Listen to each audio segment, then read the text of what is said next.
ನಮಸ್ತೆ ಸ್ನೇಹಿತರೆ, ನಾನು ನಿಮ್ಮ ಪ್ರವೀಣ್. ಗುರುಭಕ್ತಿ ಯೂಟ್ಯೂಬ್ ಚಾನಲ್ಗೆ ಸ್ವಾಗತ, ಸುಸ್ವಾಗತ. ಭೂಮಿ ಮಾರಾಟ ಆಗಬೇಕಾಗಿದೆ, ಬಟ್ ಶತ್ರು ಕಾಟ ಜಾಸ್ತಿ ಇದೆ. ಗೊತ್ತಿಲ್ಲ ಸರ್, ಯಾರಾದರೂ ಏನಾದರೂ ಮಾಡಿಸಿ ಇಟ್ಟಿದ್ದಾರೆ ಅನಿಸುತ್ತೆ, ಯಾಕೋ ಮಾರಾಟ ಆಗ್ತಾ ಇಲ್ಲ. ತುಂಬ ಟ್ರೈ ಮಾಡ್ತಾ ಇದ್ದೀವಿ, ಬರ್ತಾ ಇದ್ದಾರೆ, ನೋಡಿದ್ರ ಮೇಲೆ ಬೇಡ ಅಂತಾರೆ. ಅಲ್ಲಿವರೆಗೂ ಎಲ್ಲವೂ ಚೆನ್ನಾಗಿರುತ್ತೆ, ವ್ಯಾಪಾರ ಕುದುರುತ್ತೆ ಅನ್ನೋ ಮೂಮೆಂಟಲ್ಲಿ ಜಾಗದ ಹತ್ರ ಬರ್ತಾರೆ, ನಿಂತ ಅದ್ರ ಮೇಲೆ ಬೇಡ ಅಂತಾರೆ. ಈ ರೀತಿ ಸಮಸ್ಯೆ ಇತ್ಯಾದಿಗಳನ್ನು ನೀವೇನಾದರೂ ಎದುರಿಸ್ತಾ ಇದ್ದರೆ ಈ ಪರಿಹಾರ ನಿಮಗಾಗಿ. ಹತ್ತಿರದಲ್ಲಿ ಎಲ್ಲಾದರೂ ಕಾಲಭೈರವನ ದೇವಸ್ಥಾನ ಏನಾದರೂ ಇದ್ದರೆ ಒಂದು 8 ಶನಿವಾರಗಳ ಕಾಲ ಪ್ರತಿ ಶನಿವಾರ 8 ಎಳ್ಳೆಣ್ಣೆ ದೀಪಗಳನ್ನು ಹಚ್ಚಬೇಕಾಗುತ್ತೆ. ನೀವು ಈ ಭೂಮಿ ಮಾರಾಟ ಆಗಲಿ ಅಂತ ಸಂಕಲ್ಪ ಮಾಡ್ಕೊಂಡು ಹಚ್ಚಿ. ಕಷ್ಟ ಇದೆ ಸರ್, ಇದು ತುಂಬ ನಮಗೆ ಕಷ್ಟ ಆಗುತ್ತೆ, ಇದನ್ನು ಮಾಡೋದಕ್ಕಾಗಲ್ಲ, ನಮಗೆ ಕಾಲಭೈರವನ ದೇವಸ್ಥಾನ ಇತ್ಯಾದಿಗಳು ಹತ್ತಿರ ಇಲ್ಲ ಅಂದರೆ ತುಂಬ ಸಿಂಪಲ್.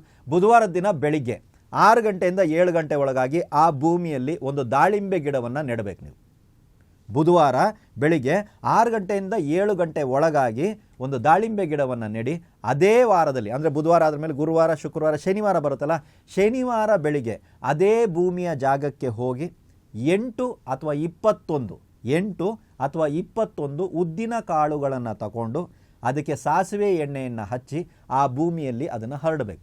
ಎಲ್ಲಾದರೂ ಒಂದು ಕಡೆ ಹರಡ್ಬಿಡಿ, ಆಯಿತಾ? ಈ ಗಿಡವನ್ನು ನೆಟ್ಟಾದ್ರ ಮೇಲೆ ಈ ಒಂದು ಪರಿಹಾರವನ್ನು ಕೂಡ ಜೊತೆಗೆ ನೀವು 2 ಪರಿಹಾರಗಳನ್ನು ಮಾಡಬೇಕಾಗುತ್ತೆ. ಸಾಧ್ಯ ಆದರೆ ಪ್ರತಿ ಶನಿವಾರ ಈ ಒಂದು ಉದ್ದಿನ ಕಾಳುಗಳಿಗೆ ಸಾಸಿವೆ ಎಣ್ಣೆಯನ್ನು ಹಚ್ಚಿ ಹರಡುವಂಥದ್ದನ್ನು ಬೇಕಾದ್ರೆ ಪ್ರಯೋಗ ಮಾಡ್ಕೊಂಡು ಬರ್ಬೋದು.